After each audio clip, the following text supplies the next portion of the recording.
ngana uyu ntavuga ntagira iki urumva uyu mwana bisaba ko agenda mujanye hagiye hose nta mugabo agira ngaha nibaza kagira ikibazo kinini cyane kuko ahantu hose ashatse kwihagarika ntabivuga cyangwa ashatse kwituma ntabivuga bisaba yuko umuntu aba ari hafi yiwe kagira ikibazo kinini cyane cy'ukuntu ufite amaboko nkagira amaguru nkaba ntafite ubwinyagambo nkaba numvaga ngo ngende mu gisaka nanjye mare y'icyumweru ngira icyo marira abandi abana banjye bakipfuza ibintu nanjye ntafise uburyo kuko ngicyo nabamarira ndabigenza kuko Imana nyene mwituriye none Imana izana abaterankunga bashobora kumugaburira bashobora kumuha amasabune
reka dusangire ijambo ry'Imana rito cyane gato afise biriya bandabire ngo hahirwa umuntu inkomezi ziwe zihagaze muri wewe, hahirwa abafise mu mitima amarango aje i Siyoni.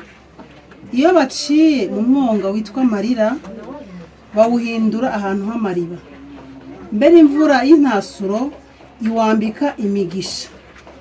Haleluya. Tugeze hano ku murongo wa 6 baravuga ngo iyo baciye mu mwonga witwa marira bawuhindura ahantu h'amariba. Tuje kuraba umuvandimwe wacu, Imana ishimwe ko yamenye Imana. Nico kintu cya mbere kinezeje ko nubwo twahura n'ibigeragezo bimeze gute, ariko dufise umwami turi kumwe nawe, byose agerageza kuduhumuriza. Iyi ngiyo mbere imvura y'intasuro iwambika imigisha.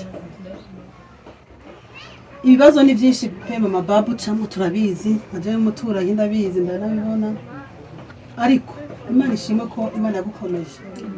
Imana yaguhaye umutima wo kwihangana. Uyu mwana muzi ko umwana muto cyane, raba ingene yamaze gukura, raba ingene angana. Uyu ntavuga ntagira iki, urumva uyu mwana bisaba ko agenda mujanye hagiye hose. Nta mugabo agira ngaha, nibaza araza kubyivugira n'abana afise batoyi buyu ni bato. Rero twaravuze duti muri wa mutima w'urukundo wacu tugerageze tugende kwifatanya nawe, nubwo urabizi ko tubayeho uko biri kose urashima Imana, ariko cyo tukubwiye nuko uri kumwe n'Imana. Twebwe nubwo twahaba canke tutagira, ariko igikuru nuko uri kumwe n'Imana, nuko wizeye Mwami Yesu Kristo akaba ari we imitwaro yawe yose. Ibi bizoshira, ibi nibyo ngaha mwino si bizoshira. Byagushikiye ubona gutya, inkure wese wundi afise ibindi bibazo, ariko mwijuru dufise Imana. Mwijuru hari Imana, ntibikaguhungabanye, ntibikagira iki. Umenye yuko uri kumwe n'Imana. Ibisigaye Imana izo kugi dukoresheje twaza kuraba, ubundi izokoresha n'abandi, kandi ugeze aha ndabizi ko Imana yabanye nawe. Ntavuze amagambo menshi, rero wihangane kandi ukomere hamwe na Yesu nacu uzoba. Amen.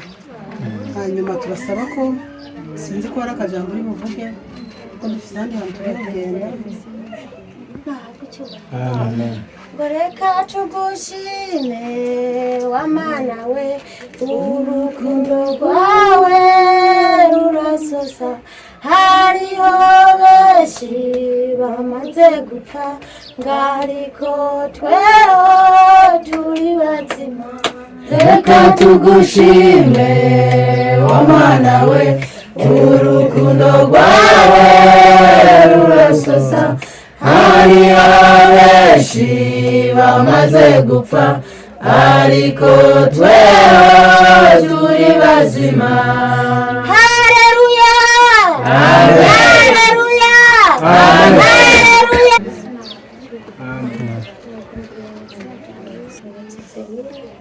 Umumama w'abana bane, nk'uko uyu muvyeyi nyene yabibabwiye, ntabwo turi kumwe hano, ariko turi kumwe na Yesu. Yesu nashimye.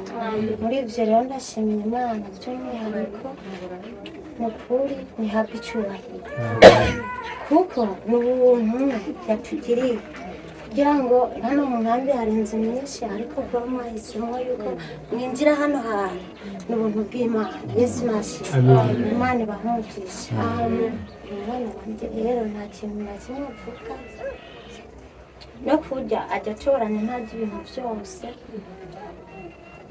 nyene, ariko Yesu abiturindira. Yesu nashimye. Ubwo rero n'ikibazo n'umuntu atazokubwira ngo arashonje umuhaye ibintu adashaka aragira hirya, bakaba ari bugira umutwaro y'ukuntu ameze. Yesu nashimye. Kagira ikibazo kinini cyane, kuko ahantu hose ashatse kwihagarika ntabivuga, cyangwa ashatse kwituma ntabivuga. Bisaba yuko umuntu aba ari hafi yiwe. Umuntu akagira ikibazo kinini cyane cy'amasabune, nkagira ikibazo kinini cyane cy'ukuntu ufite amaboko, nkagira amaguru, nkaba ntafite ubwinyagamburo, nkaba numvaga ngo ngende mu Gisaka nanjye mare y'icyumweru ngira icyo marira abandi bantu. Ubwo rero ariko Imana ikabiturindiramo, nkaba afise abandi bana, afise abana bane, fo yanje n'urugo, nkaba rero ngira ikibazo kinini nkabura uko ndabigenza, abana banje bakipfuza ibintu nange ntafise uburyo kuko ngicyo nabamarira nkabura ndabigenza, ariko Imana ishimwe iri mu ruhande rwacu, abayikoreye yakozwe n'isoni, iri mu ruhande rwacu, ibintu byose ni ku rutonde rwayo. Hari igihe kimwe kizogera tugatwenga twenga, Yesu nashimwe, ikatumara umubabaro, Yesu nashimwe. Rero ndashima Imana cyane kuba abantu nk'ano n'inzu n'ibyago n'abana banje hano muri ino nkambi. Ego no mu Burundi nta miryango nari mfite, ariko hano muri ino nkambi umuryango ufise n'abana banje, umuryango ufise n'abantu Yesu azana, kandi nkashimira Imana pe mfite ababanyi beza hano hantu Imana yanyoboje, yarakoze nihabwa icyubahiro. Mfise ababanyi beza, ababanyi n'umuryango wanjye, ababanyi barimwo byose, ababanyi barimwo papa, ababanyi barimwo bene wacu, mbese nta kintu kinini nokwiremereza mu mutwe, kuko uwo ngana arankemurira ikibazo, Imana igakoresha abantu bakankemurira ikibazo. By'umwihariko rero ndabashimira Imana y'umuciro niramugisha, naho ikibazo ngira ikibazo cy'amasabune, ikibazo cy'uburyo bwinshi bwa hano mu nkambi, kubura ikintu ndabagaburira, ariko Imana igakoresha abantu bayo, ugasanga nyine turafunguye kubera Imana, ugaca kubera Imana, umwaka ugahera n'ibindi ugataha. Yesu nashimwe. Ni ukuri Imana ihabwa icyubahiro, abantu bayo ikoresha bakayemerera ibamugisha. Ni ukuri ndabashimira by'umwihariko Imana y'umuciro kugira ngo babashe kumugeraho, kuko ni Imana nyine mwituriye. None Imana izana abaterankunga bashobora kumugaburira, bashobora kumuha amasabune,